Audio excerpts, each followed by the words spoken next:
Hello children, how are you? Hope all of us are doing good. Now today we will begin with our fifth chapter and the title is Winter Nights. But before we read this poem, let us look at the knowledge bite. We have different seasons.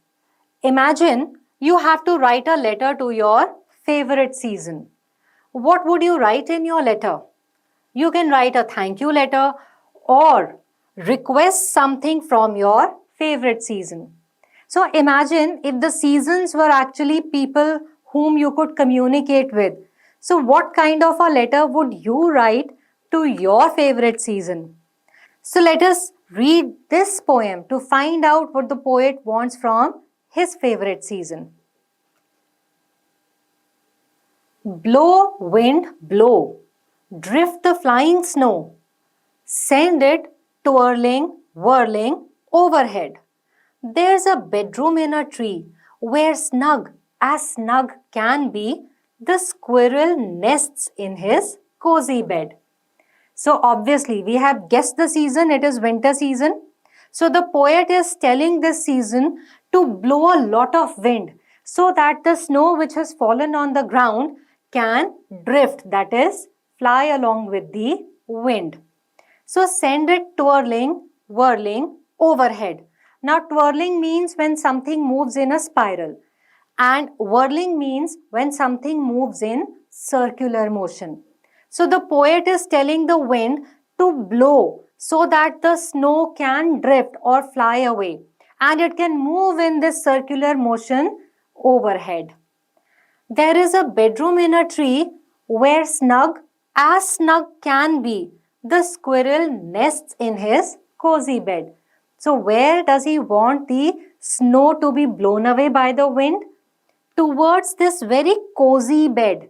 Cozy meaning full of warmth. This cozy bed in the nest of a squirrel which lives in a hole in a tree. And snug here means when you are covered with something very warm and you're feeling comfortable. So the poet wants the wind to blow away the snow towards a very cozy place where the squirrel inside the tree is sleeping in warmth. Scold, wind, scold. So bitter and so bold. Shake the windows with your tap, tap, tap. With half-shut, dreamy eyes, the drowsy baby lies, cuddled closely in his mother's lap.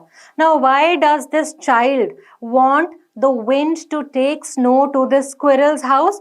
Because he wants this wind and this snow to tap on the windows of the squirrel's house in the tree and scold him. And when the wind will scold, the squirrel will feel very bitter or sad and bold. And why does this child wish for this to happen? Perhaps because he wants to see the squirrel which is now resting or sleeping in his tree out again so that he can enjoy his antics. And who is this child? What is the child doing? This drowsy meaning sleeping. This baby is actually lying in his mother's lap. Cuddled meaning held in love. So this small baby or child who is lying in his mother's lap, feeling very cozy and warm and snug as she hugs him close, is actually wishing for this cold wind and snow to wake up the squirrel so that he can see the squirrel playing again. How beautiful the imagination of small babies. I hope we all enjoyed this poem very much.